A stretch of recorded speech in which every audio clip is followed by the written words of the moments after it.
Okay, hello. I was gonna make a video trying to share my understand like I usually do, trying to share my understandings of something that I'm working through in really, well, I'm about to say in a really linear way where I don't really think I speak that linearly, but yeah, I was trying to film a video where I could talk about my experience with a fearful avoidant attachment style or a disorganized attachment style. And if you don't know what it is, it's it's the fourth attachment. Well, it's the third insecure attachment that doesn't really get spoken about that much, which there's anxious avoidant and secure. Anxious avoidant are both insecure, despite what I guess a lot of the experience of attachment styles can be. Sometimes anxious looks like the most insecure one, but they all spring from the same wound. And if you want to, you can do your own reading and literature and all of that. I'm not going to be a primary source on that. I'm just giving you some context to what I want to share. Because it can be really confusing to have it's confusing and it's overwhelming to have either. Well, when you're in avoidance, it's not really overwhelming consciously. You actually feel quite peaceful, which is the damning thing of it. But feeling dysregulated, I guess, is overwhelming. And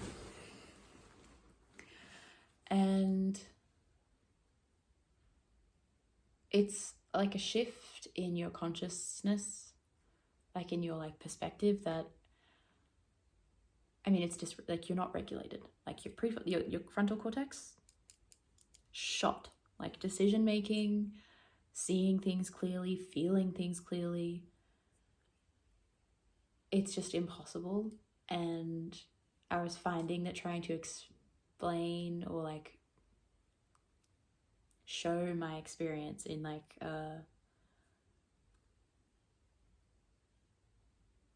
concise way just wasn't really helping. So I started writing, and I want to share what I wrote, and because I like it. I like what I wrote. The start's a little bit clunky, I'm not gonna lie, but then I get into a rhythm and I'm getting better at it.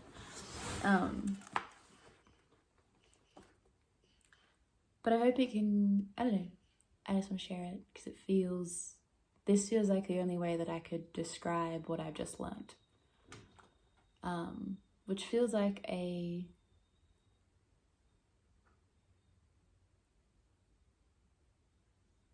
kind of completion of perspective of understanding of my experience when I'm in a dysregulated state. Because you get really blinded and you get really one-track minded. And you can be so disillusioned. And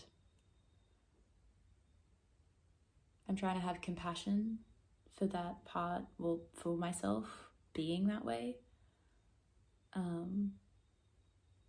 And in the process of learning what it actually means to come back to yourself. So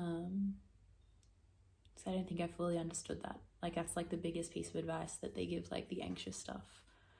Because the avoidant needs to learn to come into connection. Anxious needs to learn to come to self.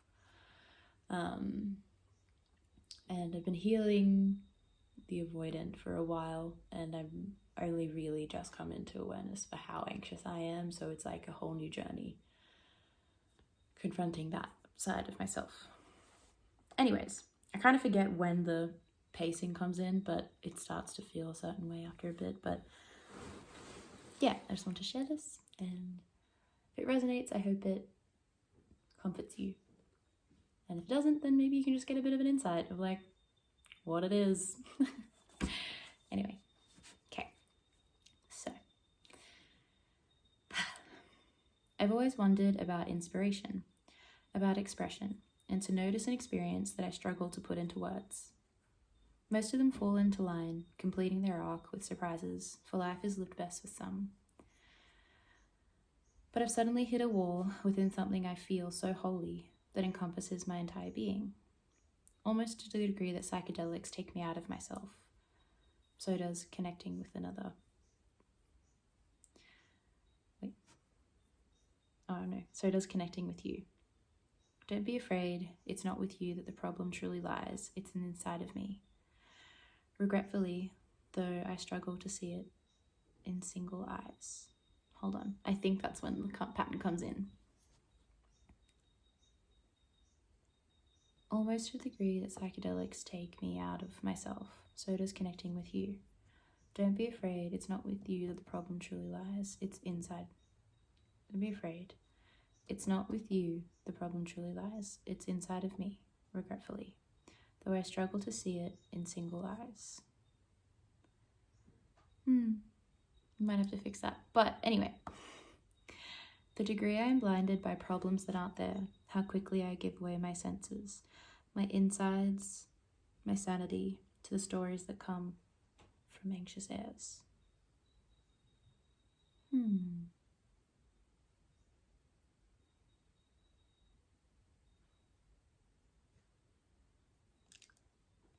The degree I am blinded by problems that aren't there, how quickly I give away my senses, my insides, my sanity, to stories that come from anxious airs. It begins from nothing, or maybe it's something. I'm not sure. I'll have to reflect. Quickly it turns into doubt, blame, sorrow, and regret that I can hardly see a way out. Ending it all, to be free with myself, seems like a pretty good option. But then I remember who I am, the pain that I carry, and turn to a different isolation. The stillness I take on, in preservation of connection, creates a chaos inside, one that I steadily pour on my sanity until there's no place to hide. I am laid bare, in front of my own eyes, feeling completely insane.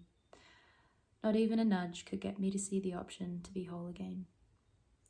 This dysregulation encompasses sensations that I observe wholly of my world. I can't go anywhere, see anyone, without it stuffed tightly in my purse. In the back of my mind, my eyes on my phone, critical of every weakened sigh. The one of my heart that truly believes we're coming to the ends of our days. I put on a brave posture and tell myself it's normal for me to ask you for a coffee. Not one drop of my insanity bleeding into the stream of connection I allow to begin flowing. If I act secure, I am secure. That's the way that I want to be. But I'm sorely mistaken when my feeble heart shakens by your plans made with others, not me. And so it begins again, the spiral of doubt, whether I'm worthy of connection. If I was a tree, all branches but yours would fall into complete desolation. Blinders back on, all I can see is the problem I take from your independence. Not seeing behind me the reckless abandon I've done with my own beloved reflection. A world so twisted to make me beg for affection could never be worth my while. So I turn my back behind yours and tell myself I need to relearn how to smile. Feeding myself and getting to work take primary places in my schedule, forgetting that once I had channels and rivers that I filled with my own potential. My connection to God, to lands, to skies, to eyes that lovingly meet mine. I'm all too consumed by my ego, my pride, that's been wounded at no cost to you. And so I, again, threaten myself with the idea of complete resignation, that connection isn't for me and the issues that I see are too overwhelming for reparation. Not before, only now, I've come to understand how blinded I've truly been.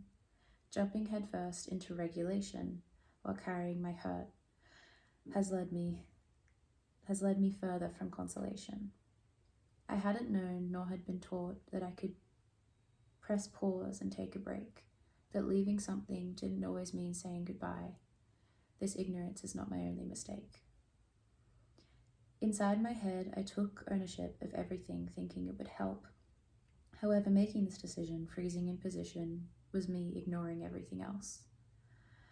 I hadn't conceived that there could be an I that still existed when my sense of security was crumbling. My world reduced to one connection, I'm dumbfounded I hadn't seen it coming. Were it all for naught, I could finally see this mess was all of my own making. My wounds from the past brought up and out fast, left my reality twisted and breaking. Yet you remained there, making songs with your friends, loving me without me before you. If only I could see that it's safe to be outside of all of it and that it's true. If I can coax myself out of the fear and the fixing, to admit that I work up a sweat, to a problem of my own creation and my reality unshaken will be fine if I keep myself intact.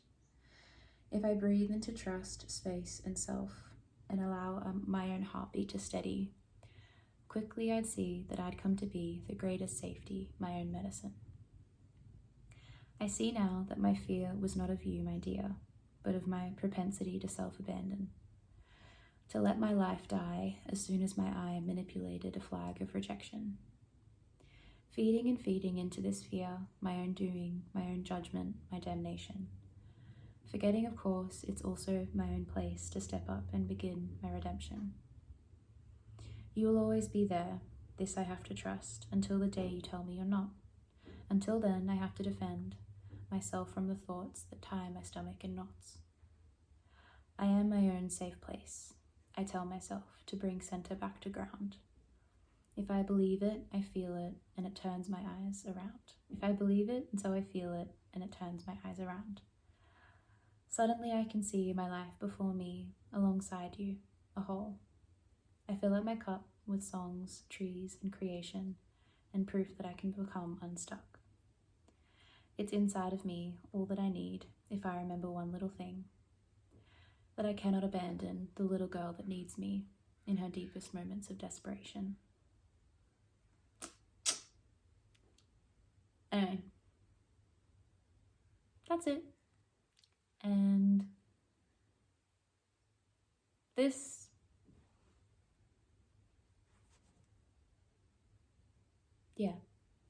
feels like it sinks the lesson into me. And